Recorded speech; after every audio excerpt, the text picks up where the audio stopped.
प्यारे बच्चों नमस्कार। पिछले काफ़ी समय से मैं आपके लिए डिक्टेशन अपलोड कर रहा हूँ। आपने काफ़ी पसंद भी किया है, परंतु बहुत से विद्यार्थी डिक्टेशन का लाभ तो उठा रहे हैं परंतु सब्सक्राइब नहीं करते हैं, जिससे हमारा उत्साहवर्धन नहीं होता है। तो आपसे हमारी यही विनती है कि डिक्टेशन का निरंतर लाभ उठाने के लिए हमारा उत्साहवर्धन करते रहें।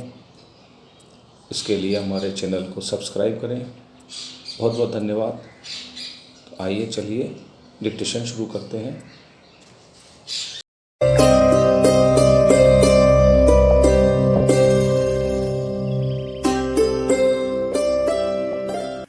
तैयार रहिए, स्टार्ट। अध्यक्ष महोदय, वह हिम्मत करे जिससे देश में जमीन जोतने वाले को मिले और जो मेहनत नहीं करते उनसे ज़मीन लेकर उसका बंटवारा कर दिया जाए। मुझे आश्चर्य हुआ जब मैंने इस प्रतिवेदन को आरंभ से अंत तक देखने की कोशिश की और इसमें अंग्रेज़ी का इतना समर्थन मेरी समझ के बाहर की बात थी। अंग्रेज़ी के समर्थन के साथ रोमन लिपि तक का समर्थन किया गया है। जब हमारे संविधान में देवनागरी लिपि को राष्ट्रीय लिपि माना गया है और आज भी हिंदी देवनागरी लिपि में लिखी जाती है, मराठी देवनागरी लिपि में लिखी जाती है, अन्य भाषाएं अपनी अपनी लिपि में लिखी जाती है। रोमन लिपि के लिए इस आयोग की रिपोर्ट में किस प्रकार कहा गया, रोमन लिपि की बात कैसे इसमें आई, यह मैं कम से कम नहीं समझ पाया।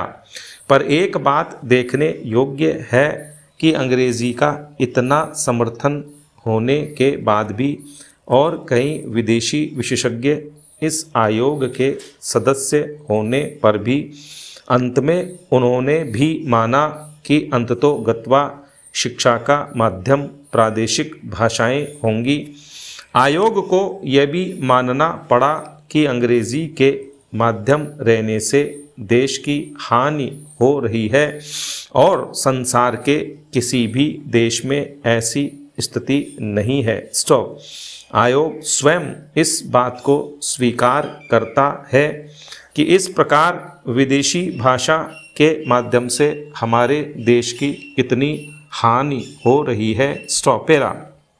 मैं त्रिसूत्री भाषा फार्मूले का समर्थक हूँ। स्टॉप। हिंदी साहित्य सम्मेलन जो हिंदी की सर्वमान्य संस्था है जिसका इस समय मैं अध्यक्ष हूँ, उस सम्मेलन ने भी त्रिभाषा फार्मूले को स्वीकार किया। स्टॉप।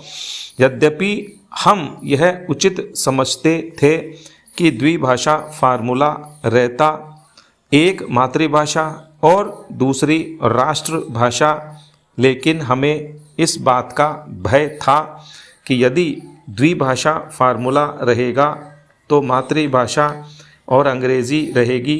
इसलिए हमने विवश होकर, प्रेम से नहीं, उत्साह से नहीं, बल्कि लाचार होकर त्रिभाषा फार्मूला स्वीकार किया कि मातृभाषा रहे, हिंदी रहे और तीसरी भाषा अंग्रेज़ी या कोई भी दूसरी भाषा रह सकती है। स्टॉप।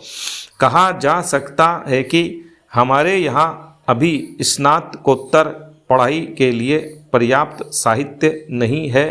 बड़ी गलत बात है यह। अभी सरकार के द्वारा ही कुछ महीने पहले यहाँ पर एक प्रदर्शनी हुई थी। उस प्रदर्शनी से यह बात स्पष्ट है कि हमारे यहाँ पर वैज्ञानिक और शास्त्रीय विषयों पर भी कम से कम हिंदी में पर्याप्त पुस्तकें हैं। स्टॉप।